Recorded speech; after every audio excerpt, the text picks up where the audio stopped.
સપ્તાહની નવી શરૂઆત છે અને આ 20 સ્ટોક છે કે જેમાં જે મોમેન્ટમ પોસિબલ છે કે જોવા મળી શકે. તો ક્વિકલી હું અને અજય બંને અમે રિપીટ કરી લઈએ જેથી કરીને તમે કોઈ મિસ કરી હોય તો ના કરતા અહીંયા જરૂરથી તમે એડ કરી લેજો. અજય બિલકુલ રિકેપમાં જોઈએ તો શરૂઆત પરિણામવાળા stock DMart quarter one result જો બહુ જ મજબૂતી સાઈડ ડબલ ડિજિટ ગ્રોથ છે, ખાલી માર્જિન થોડા જોઈશું ફ્લેટ સાઈડ જોવા મળે છે. ઇન ગ્રીન લાઇન ચાલશું. L&T ફાઇનાન્સ અહીંયા જોઈશું તો મજબૂત નંબર આપણને જોવા મળે છે. ડિસ્બર્સમેન્ટ જો કે રિટેલ લોન બુક જો બંનેમાં સારો ગ્રોથ છે અને નંબર્સ બી પોઝિટિવ સાઈડ છે. ઇન ગ્રીન હશે. ક્રૂડ રિલેટેડ સ્ટોરીમાં એશિયન પેઇન્ટ HPCL ક્રૂડની પ્રાઇસ ફરીથી ઉછાળો જોવા મળે છે.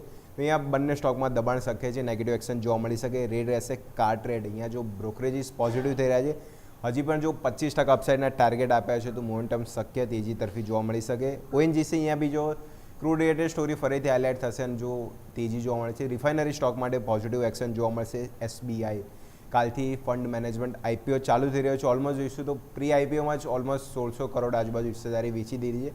ડિમાન્ડ જો સતત અહીંયા જોઈશું IPOની વધી રહી છે તો પેરેન્ટ કંપની માટે પોઝિટિવ છે. ઇન ગ્રીન લાઇન ચાલશું. ટેકનિકલમાં વાત કરીએ તો CDSL સારું ટેકનિકલ સ્ટ્રક્ચર 2026ના હાઈપર જોવા મળે છે અને સારા બ્રેકઆઉટ સાથે મોમેન્ટમ છે. શક્ય છે તેજી. ફિનિક્સ મિલ્સ રિયલ્ટી પેક્ટ 2 સપ્તાહ બહુ જ તેજી સાથે જોવા મળે. આ સપ્તાહ બી કન્ટિન્યુઅસ રહી શકે કે તેજી તરફ એક્શન જોવા મળી શકે છે. અને લાસ્ટ વાત કરીએ OFSS ઓરેકલ ફિનાન્સ સર્વિસીસ આઈટીના હવે ધીમે ધીમે જો રિઝલ્ટ આવવાના ચાલુ થઈ ગયા છે. બધામાં જો ઇમ્પ્રુવમેન્ટ ધીમે ધીમે આવવાનું ચાલુ થઈ ગયા છે તો IT થીમ છે કે ફરીથી જો રિવર્સલના ચાન્સીસ સપોર્ટ બતાવી શકે છે તો આ બી સ્ટોક છે. ઇન ગ્રીન લાઇન ચાલશું. તો આજે crude related story Asian paint HPCL આ 2 સ્ટોક છે રેડ હશે. બાકી 8 સ્ટોક ઇન ગ્રીન લાઇન ચાલશે. ઓકે, તો ક્વિકલી હવે મારા પણ 10 સ્ટોક વાત કરી લઈએ. તેમાં આપણે વાત કરી પહેલાં 2 ટેકનિકલ સ્ટોક.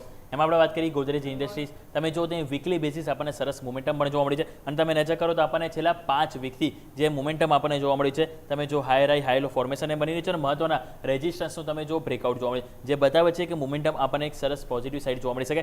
નેક્સ્ટ કાઉન્ટર જો વાત કરવા માંગીશ તો એ છે ગ્રેવિટા ઇન્ડિયા. ગ્રેવિટા ઇન્ડિયા તમે જુઓ તો જે રીતે અહીંયા પણ આપણને વીકલી ચાર્ટમાં જે મહત્વનું કહેવાય ને ઇન્વર્ટેડ હેડ એન્ડ શોલ્ડરનું પેટર્ન છે તો અહીંયા પણ સ્વાભાવિક છે કે બ્રેકઆઉટ બહુ સરસ છે. તો આપણે ગ્રીન લાઇન ચાલીશું.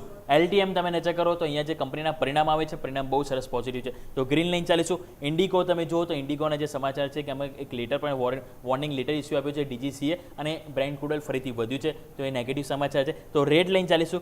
JSW એનર્જી સબસિડિયરી કંપનીને ઓર્ડર મળ્યો છે તો પોઝિટિવ લાઇન ચાલીશું. અદાણી ગ્રીન એનર્જી એમને જે Q1ના બિઝનેસ અપડેટ આવ્યા પોઝિટિવ છે તો અહીંયા પણ આપણે ગ્રીન લાઇન ચાલીશું.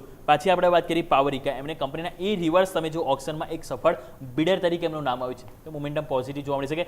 ગ્રીન લાઇન ચાલીશું. લાસ્ટ 3 સ્ટોક આપણે વાત કરી બ્રેકઆઉટ સ્ટોક.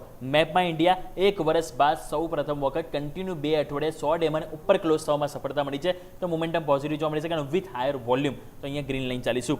પેટીએમ 4 વીકથી તમે જો અહીંયા હાઈ લો ફોર્મેશન આ મોમેન્ટમ બહુ સરસ પોઝિટિવ છે. સો ગયા અઠવાડિયાનો હાઈ આજે જો ક્રોસ થાય છે તો મોમેન્ટમ અહીંયા પણ પોઝિટિવ જોવા મળી શકે તો ગ્રીન લાઇન ચાલીશું. અને હિકાલ લિમિટેડ મહત્વનું રેઝિસ્ટન્સનું બ્રેકઆઉટ અહીંયા પણ જોવા મળે છે તો આ પણ સ્ટોક છે જેના આજે આપણે ગ્રીન લાઇન ચાલીશું. તો મારા 10 સ્ટોકમાંથી એક સ્ટોક છે જેના આજે આપણે રેડ લાઇન ચાલીશું ઇન્ડિગો અને બાકી આપણે 9 સ્ટોક છે જેના આપણે પોઝિટિવ લાઇન ચાલીશું. તો મારા તરફથી 1 અને અજય તરફથી 2 રેડ છે. ટોટલ બેસ્ટ 20 સ્ટોક્સના વોચલિસ્ટમાં આજે આપણે 17 સ્ટોક છે જેના આજે આપણે લીલા નિશાન સાથે અને બાકીના 3 સ્ટોક છે કે જેના આજે આપણે લાલ નિશાન સાથે નજર કરીશું.